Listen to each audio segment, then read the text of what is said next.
ირანს ეგონა, რომ რაკეტებითა და დრონებით აშშ-ს საკმარის ზიანს მიაყენებდა და ოპერაცია ეპიკური რისხვა დასრულდებოდა. ირანი შეცდა ტრადიციული იარაღის გამოყენებისას. აშშ-მ კოსმოსური ომი დაიწყო. ტექნოლოგია, რომელიც იმდენად მომავლისაა, რომ არც კი უნდა არსებობდეს, ანადგურებს ირანის ყველაზე მნიშვნელოვან იარაღებს და თეირანის დაშლის პირას მყოფ რეჟიმს არაფრის გაკეთება არ შეუძლია. აშშ თანამგზავრებით ანადგურებს ირანის რაკეტების გაშვების ადგილებს. როგორც არ უნდა გვინდოდეს გითხრათ, რომ აშშ-ს აქვს წარმოუდგენელი კოსმოსური ლაზერი, რომელიც ამ ობიექტებს მაშინვე ესვრის, როგორც კი აღმოაჩენს. ასე არ არის. ყოველ შემთხვევაში ჯერ არა. აშშ-ის მოქმედებები გენიალურია, რაც ირანის გაშვების ადგილების სწრაფ აღმოჩენასა და წუთებში განადგურებას უზრუნველყოფს. მოდით სცენა წარმოვიდგინოთ. რადგან ირანის სამხედრო ინფრასტრუქტურის დიდი ნაწილი უკვე განადგურებულია, ირანი იძულებულია რაკეტები იზოლირებული ადგილებიდან გაუშვას. ირანს სიფრთხილე მართებს. მან იცის, რომ ამერიკული გამანადგურებლები და ბომბდამშენები ცაში პატრულირებენ, ამიტომ ნებისმიერი რაკეტის გაშვება უსაფრთხო ადგილიდან უნდა განხორციელდეს. ეს ყველაფერი უნდა მოხდეს იმდენად სწრაფად, რომ ირანმა რაკეტა გაუშვას და გამშვები დანადგარები თავშესაფარში დააბრუნოს საპასუხო დარტყმამდე. ირანს პრობლემა არ ექნება თუ რადარები საფრთხეს ვერ დაინახავენ. მას რაკეტის გასაშვებად საკმარისი დრო აქვს ამერიკული გამანადგურებლის მიახლოებამდე. ასე ფიქრობს ირანი, მაგრამ როცა დანადგარს გამოაქვთ და რაკეტას უშვებენ, კოსმოსში რაღაც ხდება, რაც ირანს არ იცის. დედამიწის ორბიტაზე მოძრაობენ სატელიტები, რომლებსაც აშშ-ის კოსმოსური ძალები მართავს. ეს ძალები 2019 წელს შეიქმნა აშშ-ის პრეზიდენტის დონალდ ტრამპის პირველი საპრეზიდენტო ვადის დროს. ეს სატელიტები ინფრაწითელი სენსორებით მუდმივად აკვირდებიან. ირანის რაკეტის გაშვებისთანავე სატელიტები აფიქსირებენ სითბურ კვალს და სწრაფად ადგენენ გაშვების ადგილს და გამშვებ დანადგარს. საჰაერო თავდაცვის სისტემები მიწაზე ისე სწრაფად აქტიურდება, რომ ირანის რაკეტა მიზნის მიღწევამდე ნადგურდება.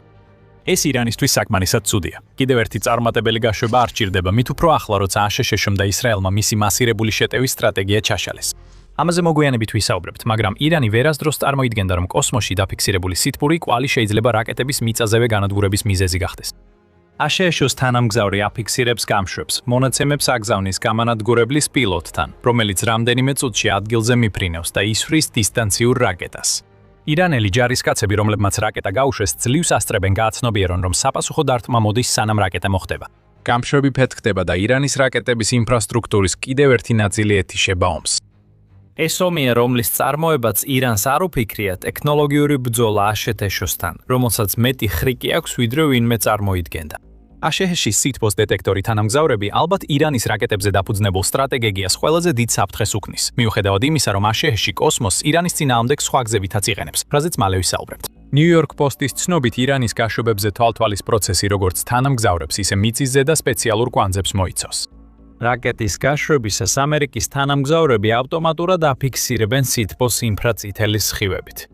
მიწაზე და საინტერესოა თითქმის მთლიანად თავად აშშ-ში და არა მის ახლო აღმოსავლეთის ბაზებზე, ეკიპაჟები უწყვეტად მუშაობენ რადომებში. ეს სპეციალური რადარის გუმბათები, რომლებიც მიწ-მიწაში ჩაფლულ გიგანტურ გოლფის ბურთებს გავს, იღებენ ინფორმაციას, რომელსაც კოსმოსური ძალების თანამგზავრები იჭერენ და ამ მონაცემებს იყენებენ როგორც გაშვებული რაკეტების ტრაეკეტების ტრაექტორიების, ასევე მათი გაშვების ადგილების გამოსათვლელად.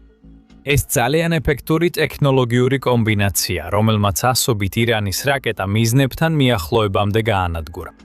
და ის, რაც აშშ-ს აქვს, არის სამფენიანი კოსმოსზე ორიენტირებული საჰაერო თავდაცვის სისტემა, რომელიც სრულიად განსხვავდება იმისგან, რაც მსოფლიოს აქამდე უნახავს. სატელიტები, რადარები და რადომები ერთიანდებიან, რათა შექმნან ადრეული გაფრთხილების ისეთი მოწინავე სისტემა, რომ აშშ პირველი იგებს ირანის ნებისმიერი რაკეტის გაშვების შესახებ და ამის შესახებ პრაქტიკულად მაშინვე იგებს, როგორც კი ირანი გადაწყვეტს სროლას. და ეს იმასაც ნიშნავს აშშ-ისთვის, რომ შეუძლია ირანში სახმელეთო ძალები არ შეიყვანოს მანამ, სანამ აბსოლუტურად მზად არ იქნება, როგორც ამას კოსმოსური ძალების ყოფილი წევრი ბრიპ ფრემი განმარტავს.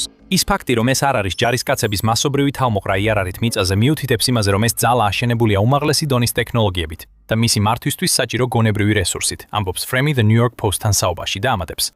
ეს ყველაფერი ერთად გვაქცევს ყველაზე ძლიერ ძალად დედამიწაზე და იცავს ამერიკელებს საფრთხისგან. როდესაც ისინი ასრულებენ რთულ და სახიფათო ამოცანებს, რასაც ვთხოვთ. აშშ-ს დედამიწის ორბიტაზე უმაღლესი სტრატეგიული პოზიცია აქვს. უმაღლესი პოზიცია ტრადიციულ ომებში უპირატესობა იყო. ეს იძლევა ბრძოლის ველის ხილვას და თავდაცვით პოზიციას, რაც მტევს ტერიტორიის აღებაში მეტი ძალის ხმევის დახარჯვას აიძულებს. ეს მაღალი პოზიცია თამაშის წესებს ცვლის. აშშ-ს ხილვადობა მხოლოდ დიდი გორაკის მიმდებარე ტერიტორიაზე არ აქვს. მისი სატელიტების წყალობით მას შეუძლია ირანი ყოველთვის მთლიანად დაინახოს. რაც შეეხება იმას, რომ ირანს უფრო მეტად მოუწევს მაღალი პოზიციის დაკავებაზე მუშაობა, ეს უბრალოდ არც კი არის ვარიანტი თეირანის ჩამოშლილი რეჟიმისთვის. მან დრონები და რაკეტები კოსმოსურ ომში გამოიყენა, მაგრამ ვერაფერს აკეთებს იმ სატელიტების წინააღმდეგ, რომლებსაც აშშ იყენებს მისი მთელი სტრატეგიის დასამსხვრევად. ირანზე გავლენა ნათლად მეტყველებს აშშ-ის კოსმოსური ტექნოლოგიის ეფექტურობაზე. ირანმა ახლო აღმოსავლეთში 500-ზე მეტი ბალისტიკური რაკეტა სხვადასხვა სამხედრო და სამოქალაქო სამიზნეზე 4 მარტამდე გაუშვა, იუწყება Long War Journal-ი. არასწორია თქმა, რომ ირანის არც ერთმა რაკეტამ მიზანს არ მიაღწია, თუმცა 2 მარტისთვის თავდასხმების შედეგად მხოლოდ 6 ამერიკელი სამხედრო დაიღუპა და 18 დაიჭრა. დაბალი მსხვერპლი მიუთითებს, რომ ირანის რაკეტების უმეტესობა მიზანს ვერ აღწევს, რაც სითბოზე რეაგირებადი თანამგზავრების ზასლუგაა, რომლებიც მაღლა ცაშია. რაკეტების გაშვების კუთხით BBC-ის ინფორმაციით, ისრაელის თავდაცვის ძალები აცხადებენ, რომ ირანის ბალისტიკური რაკეტების 70% ოპერაციების ეპიკური რისხვა და მბრტყვინავი ხაზი დაწყებიდან განადგურდა. ამ ობიექტების შესახებ ოპერაციების დაწყებისას უკვე იცოდნენ და თავდაპირველადვე იყო სამიზნედ შერჩეული. ეხლა ირანი მცირე რაოდენობის რაკეტებს იზოლირებული ადგილებიდან უშვებს, თუმცა ამერიკის კოსმოსური საშუალებები მათ ხშირად აფიქსირებს და ანადგურებს. თითოეული ირანის გაშვება დიდ რისკს შეიცავს. ირანი თითოეულ რაკეტაზე ცაში დიდ სიგნალს აგზავნის. ცოტა ხნის წინ აღნიშნეთ, რომ ირანი ახლა იზოლირებული ადგილებიდან რაკეტების გაშვებით შემოიფარგლება. ეს ირანის რეჟიმისთვის კიდევ ერთი სერიოზული პრობლემაა. ეს რეჟიმი წლებია ომისთვის ემზადება, დიდი ალბათობით ისრაელთან, შეიძლება აშშ-თანაც. ამ მზადების ნაწილი იყო ბალისტიკური რაკეტების მარაგის დაგროვება, რომელიც BBC-ის ინფორმაციით 2000 საჭარბებს. ირანის ომის სტრატეგია იყო მტრის ცის ბალისტიკური რაკეტებითა და დრონებით გადავსება, რომ საჰაერო თავდაცვა გადატვირთულიყო, რაკეტებსა და დრონებს კი მიზანში მოხვედრა, ზიანის მიყენება და მტრის შემდგომი თავდასხმებისგან შეკავება შეძლებოდათ. ირანის წინააღმდეგ ომის ფასი ქვეყნის სამხედრო დოქტრინის ბირთვი იყო, ხოლო რაკეტები მისი მთავარი ნაწილი. ირანს კვლავ რაკეტების უზარმაზარი მარაგი აქვს, მაგრამ აშშ-ის სატელიტების დახმარებით მათი ჩამოგდება და გაშვების ადგილების განადების განადგურება შესაძლებელი გახდა. ამიტომ გადავსების სტრატეგია თითქმის აღარ მოქმედებს. ირანი კვლავ ცდილობს ისე წარმოაჩინოს, თითქოს ოპერაცია ეპიკური რისხვა იმაზე მეტი ჯდება ვიდრე ღირს. პატარა დარტყმები აშშ-ის ბაზებზე სხვა სპარსეთის ყურის ქვეყნებში ემსახურება ირანის მცდელობას გაზარდოს ომის ეკონომიკური და პოლიტიკური ხარჯები. ამ ქვეყნების ძალით ჩათრევით ბრძოლაში, რომელშიც ისინი მონაწილეობას არ სურთ. ეს სტრატეგია ირანისთვის ბევრად უფრო ძლიერი იქნებოდა, თუ მას რაკეტების გაშვება დაგეგმილ რაოდენობით აშშ-ის თანამგზავრების ჩართვამდე შეძლებოდა. ეხლა ირანი გაშვებებს ანაწილებს, არა მასობრივად, ობრივად. ეს ჩანს იმ მონაცემებში, რომლებიც გაერთიანებული არაბული ემირატებიდან ალ-ჯაზირას საშუალებით ვრცელდება. ოპერაცია ეპიკური რისხვის პირველ 24 საათში ირანმა 167 ფრთოსანი და ბალისტიკური რაკეტა და 541 დრონი გაუშვა. კონფლიქტის მე-15 დღისთვის ეს რიცხვები 4 რაკეტასა და 6 დრონამდე შემცირდა. ისრაელშიც ომის დასაწყისში ირანის მიერ გაშვებული 100 რაკეტა ახლა ერთ ნიშნარ რიცხვამდე შემცირდა. კოსმოსური ძალების რესურსები ერთადერთი მიზეზი არ არის. სითბოსმა ძიებელმა თანამგზავრებმა აიძულეს ირანი სტრატეგიულად მიუდგეს რაკეტების დარტყმებს, რადგან მათი გაშვებისას შესაძლებელია აღმოჩენა და დიდია ჩავარდნის რისკი. ტექნოლოგიამ ირანის საომარი სტრატეგია შეცვალა, მაგრამ ეს ბევრად უფრო ღრმაა, ვიდრე მხოლოდ თანამგზავრები, რომლებიც რაკეტების გაშვებას აფიქსირებენ. ხელოვნურმა ინტელექტმა და კიბერთაქტიკებმა ერთად დაასუსტეს ირანის მთელი სტრატეგია. მაგრამ სანამ უფრო ღრმად შევხედავთ, როგორ ხდება ეს, შეგახსენებთ, რომ თქვენ უყურებთ The Military Show. თუ გამოწერა არ გაქვთ, ეხლა დააჭირეთ ხილაკს. მანამდე სანამ აშშ-მ და ისრაელმა ირანზე სარაკეტო და ბომბების თავდასხმა დაიწყეს 28 თებერვალს, კიბერშეტევებისა და კოსმოსური ოპერაციების კომბინაცია გამოიყენეს ირანის დამხმარე ინფრასტრუქტურის დასასუსტებლად. სარდლობის მართვის ქსელები, რადარები, სენსორები და საკომუნიკაციო სისტემები არაკინეტიკური ძალისხმევის სამიზნე გახდა, რათა ირანის რეჟიმისთვის რეაგირების კოორდინაცია გაეჭიანურებინათ. მისი ყველა ლიდერი მტრად იქცეოდა. გენერალ დენ კეინმა, რომელიც გაერთიანებული შტაბების უпроსტა კომიტეტის თავმჯდომარეა, ასე ახსნა ეს. პირველები მოქმედებაში US Cybercom და US Spacecom ჩაერთნენ, რომლებიც არაკინეტიკური ეფექტების ფენას ქმნიდნენ, არღვევდნენ, ასუსტებდნენ და აბრმავებდნენ ირანის შესაძლებლობას დაენახა, დაემყარებინა კავშირი და ეპასუხა. კოსმოსიდან აშშ-მ ირანს თვალები ამოაცალა, რის შედეგადაც ოპერაცია ეპიკური რისხვისა და მბრტყვინავი ლომის სამიზნე სამხედრო ინფრასტრუქტურა კიდევ უფრო დაუცველი გახდა. ეს აშშ-ის მცდელობა იყო ირანი შეეყვანა შეცდომაში, სანამ ძლიერ დარტყმებს მიაკანებდა მის ყბას. ბრენდ დევიდ ზიანიკი, აშშ-ის საჰაერო ძალების პენსიონერი ოფიცერი და ჯონ ჰოპკინსის უნივერსიტეტში აშშ-ის კოსმოსური ძალების პროგრამის ყოფილი პროფესორი ნიუ-იორკ პოსტთან განმარტავს. კოსმოსური ძალები ადგენენ რადარის ადგილმდებარეობას და კიბერკომანდასთან ერთად ბლოკავენ მას. კიბერკომანდი ცდილობს ირანის რადარის გათიშვას. ეს გულისხმობს სისტემაში შეღწევას და მის გათიშვას ან კონტროლის აღებას. პროგრამული უზრუნველყოფა შედის და კომპიუტერი უსარგებლო ნივთად იქცევა. ირანს უნდა აწუხებდეს არა მხოლოდ აშეტეშის გამანადგურებლების გამოყენება კოსმოსური ძალების მიერ რაკეტების გაშვების ადგილის აღმოჩენის მეშაღმოჩენის შემდეგ, არამედ ისიც, რომ რაკეტების მართვის რადარები და კომპიუტერებიც სამიზნეა. ეს პრობლემა ბალისტიკური რაკეტების გაშვებისთვის სერიოზულია, ირანისთვის კი განსაკუთრებით, რადგან მის საჰაერო თავდაცვასაც რაკეტების გაშვება შეუძლია.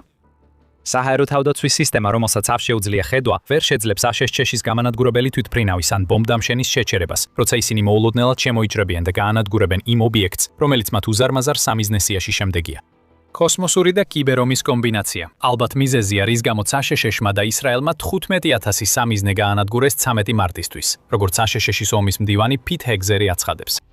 ირანის თავდაცვის ქსელის 80% გამორთულია, მათი უმეტესობა კონფლიქტის პირველ 24 საათში. და ახლა ნათელია, რომ ყველა სისტემა არ განადგურებულა. კოსმოსურმა ძალებმა რადარები აღმოაჩინეს. ამერიკულმა და ისრაელის კიბერძალებმა გათიშეს ეს რადარები და ამ პროცესში ირანის საჰაერო თავდაცვა დააპარალიზეს. ეს ჩუმი დივერსია იყო, რომელმაც აშშ-ს ოპერაციის წარმატებას დაუდო საფუძველი. და ეს იყო დივერსია, რომელიც არა ადგილზე მყოფი აგენტების, არამედ ორბიტაზე მყოფი თანამგზავრების მეშვეობით განხორციელდა. კომუნიკაციები და GPS სიგნალები დაიბლოკა, რის გამოც ირანის რაკეტებზე დაფუძნებულმა სტრატეგიამ იმ შედეგებს ვერ მიაღწია, რასაც რეჟიმი მოელოდა. ირანის კოსმოსური სარდლობა წარსულს ჩაბარდა. ვიდეოს ბოლოს დაუბრუნდებით. დარჩით ჩვენთან.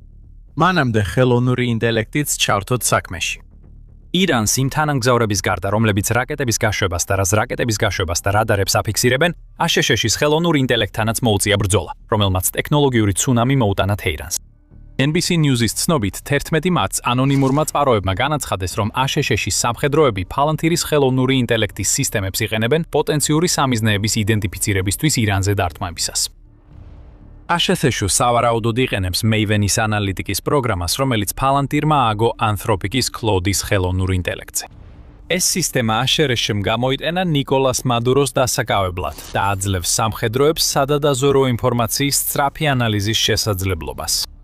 ეს სისტემა სამიზნეებთან დაკავშირებით კონკრეტულ რეკომენდაციებს არ იძლევა. ამის ნაცვლად, როგორც ჩანს, ის უფრო ფილტრის ფუნქციას ასრულებს, რომელიც აშორებს ზედმეტ ინფორმაციას, რათა აშშ-ს სამხედროებმა იმუშაონ მხოლოდ იმ გამოსადეგი სადაზორო ინფორმაციით, რომელიც მათ ეხმარება სამიზნეების შერჩევაში.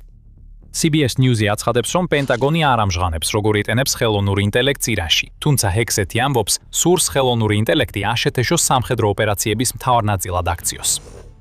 აშშ-ის საზღვაო ძალების გადამდგარი ადმირალი და დემოკრატიის დაცვის ფონდის კიბერ და ტექნოლოგიური ინოვაციების ცენტრის უფროსი დირექტორი მარკ მონტგომერი ამტკიცებს, რამდენად ძლიერი შეიძლება იყოს ეს ტექნოლოგია.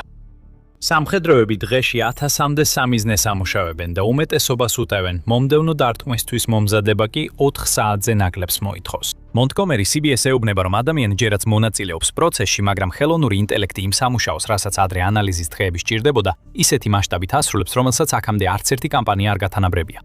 მართლა ამერიკა თითქოს კოსმოსური ომის დაწყება საკმარისი არ იყო. ეხლა უკვე ხელოვნური ინტელექტის შესაძლებლობებსაც ამატებ ოპერაცია ეპიკური რისხვა ორიში, დაზეც ირანს მხოლოდ ოცნება შეუძლია. აქ ჩანს, რომ აშშ-მ იპოვა გზა უფრო სწრაფად ამოიცნოს სამიზნეები და გაუტოლდეს სპარსეთის ყურეში შეტანილ ძალას. ათეულობით გამანადგურებელი თვითმფრინავი, რომლებიც ავიამზიდებიდან აფრინდებიან, ახლა უკვე დღეღამის განმავლობაში შეუძლიათ შეტევითი ოპერაციების ჩატარება, რადგან აშშ-ს ხელოვნური ინტელექტის გამოყენების გამო ამდმივად ახალი სამიზნეები მიეწოდებათ. ირანს იმედიც კი არ უნდა ჰქონდეს, რომ აშშ-ს კოსმოსურ ომში კონკურენციას გაუწევს. ისედაც ვერ შეძლებდა, მაგრამ ცოტა ხნის წინ ვახსენეთ, როგორ გაანადგურა აშშ-მ ირანის კოსმოსური რესურსები დიდი ხნის წინ. Defense One-ის ცნობით 5 მარტს ირანის კოსმოსური სარდლობა აღარ არსებობდა. მიუხედავად იმისა, რომ ეს არ იყო ყველაზე მნიშვნელოვანი დარტყმა, რომელიც აშშ-მ ირანში განახორციელა, ეს ნიშნავს, რომ ირანს აღარ შეუძლია გამოიყენოს 13 მოქმედი თანამგზავრი, რომელთაგან 3 ირანის ისლამური რევოლუციური გვარდიის კორპუსზე იყო რეგისტრირებული და რომლებიც კოსმოსში გავშვეს. იგივე წყაროს ინფორმაციით, ირანს როგორც ჩანს, რეალური ანტისატელიტური შესაძლებლობიც არბეც არ გააჩნია. მანადრე კომერციული თანამგზავრული სიგნალები დაბლოკა ელექტრონული ომით, თუმცა უცნობია როგორი მოქმედა ამან სამხედრო GPS-ზე. ირანს სავარაუდოდ ბევრი არაფრის გაკეთება შეუძლია. აშშ-სა და ისრაელს 15,000 სამიზნე ვერ დაარტყეს. ის ფაქტი, რომ ირანს არ აქვს საკუთარი გლობალური ნავიგაციის სატელიტური სისტემა, ასევე აიძულებს მას იყოს დამოკიდებული სხვების მიერ შექმნილ სისტემებზე. Daily Sabah-ის თქმით, ასეთი სისტემები მხოლოდ აშშ-ს, ევროკავშირს, ჩინეთს და რუსეთს აქვთ, საიდანაც ორი ირანს დახმარებას თითქმის არ გაუწევს. შეიძლება ჩინეთმა გაუწიოს დახმარება, თუმცა ამ შემთხვევაში ის აშშ-ს რისხვას რისკავს. ასე რომ რჩება რუსეთი, რომელიც ყველაზე სავარაუდო კანდიდატად მიიჩნევა ირანისთვის საჭირო სატელიტური ნავიგაციის ტექნოლოგიის მიწოდებაში, მისი სარაკეტო და დრონების გაშვებისთვის. რუსეთი ირანს სატელიტურ სურათებს აწუდის, წერს Wall Street Journal. ეს საკითხები საბაზისოა, განსაკუთრებით აშეტეჩისის კოსმოსურ ომთან შედარებით. თუ პუტინს უფრო მეტი ბერკეტი დასჭირდება აშერეშოცთან ურთიერთობებში, შეუძლია ირანი გაწიროს და წაართვას კოსმოსში წვდომა, რაც ირანს არაფერს დაუტოვებს აშერეშოცთვის ზიანის მისაყენებლად. სად ეს ყველაფერი ირანს? ახლა მისი რეჟიმი მხოლოდ იმ ცისკენ ყურებას შეძლებს, რომელსაც ვეღარ აკონტროლებს და კიდევ უფრო შორს, კოსმოსში, სადაც აშეშემ სატელიტური ომი ჯერ კიდევ დაწყებამდე მოიგო. ირანის სატელიტები უსარგებლო გახდა კოსმოსური სარდლობის გაუქმების შემდეგ. ამერიკული სატელიტები რაკეტებს მყისიერად აფიქსირებენ და ირანი ამისთვის ფასს იხდის. ირანი ვეღარ იცხოვრებს ილუზიებში. მიწაზე აშესეთ შუმას ისე ძლიერად ურტყამს, როგორც არასდროს და წაართვა ერთადერთი რაც სიცოცხლეს უნარჩუნებდა. გსურთ გაიგოთ რა იყო ეს? მაშინ ნახეთ ჩვენი ვიდეო, სადაც ვსაუბრობთ იმ ძლიერ დარტყმაზე, რომელიც აშშშ-მ მიაყენა და რას შეიძლება ნიშნავდეს ეს ირანის ეკონომიკისთვის, როცა ქვეყანა ყოველდღე იბომბება ოპერაცია ეპიკური რისხვის ფარგლებში. თუ მოგეწონათ ეს ვიდეო, არ დაგავიწყდეთ გამოიწეროთ არხი, რომ აღარ გამოტოვოთ არც ერთი ვიდეო The Military Showdan. მადლობა ყურებისთვის.